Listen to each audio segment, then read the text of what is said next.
Oi, na simpar dunia. Di sompalia tanga sompasarikeng. Aku ti kuminajan man le turan ya. Kan le te mayan ya. Amoy kop maya. Azolam subscriber te le ka viewer te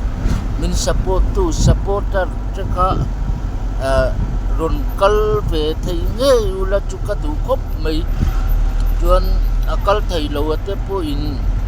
karon live win karon về chuộc đó na mình view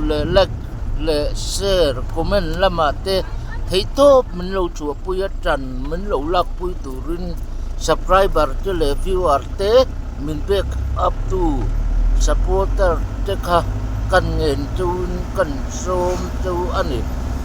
na sin par amoy kop mấy mi dâu te kan fan này ya mi dâu nun le pang par hi ain remin ain me em ma nam tang te po hian in pang par chu an ngai changa an ngai ro pu ya ma ro chu mi dâu te ang hiam pang par nen hian in nai na an nei lo ani in lai chin na hi an nei pe lem lo ani pang par moi na le mi dâu nin moi na mi dâu culture hi ain remin ain me ma chu bang chuanin viewer te le subscriber te ka em na sin pu champai ti tukina kan man kan nei le tur makar lo mấy tu ra kan nei le tura hian kan ha be ka hian local về vek thei ula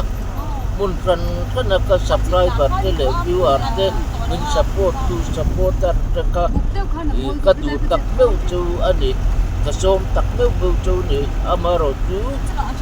chu của sum le pai nei dan te gun nei dan te na tul dan te ai nang lo kal thei lo te poina e na sin put kan man tu kan nei tu ri aro pui do na amoy le do na alim le don amu nom do na ni view le like le share comment te lâu về le vek tu rin subscriber te le viewer te min supporter te ka ngen te win kan som tak meu chu ani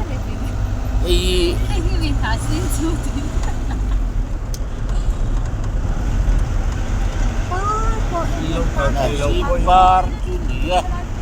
oi takkan ni moi ta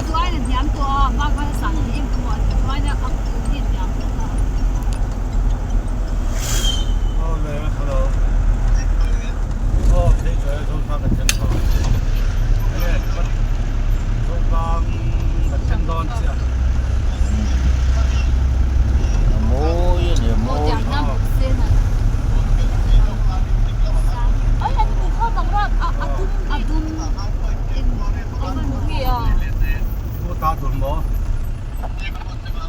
hắn tiền to lắm tiền về tích cổ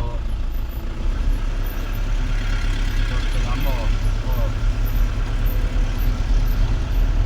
hắn mà đi lâu phun để lâu xong rồi chưa thế là xin cụ thi rồi mong lệ châu rồi mong về châu turin dâu ram hồn khăn rất là mít tê cả sôm châu cầm nghề châu amun ron kal thei lo ron chim thei lo te lai pin ka rom pe chuak do na sang ak yang te youtube channel a min lo thir chap chawa like le share comment te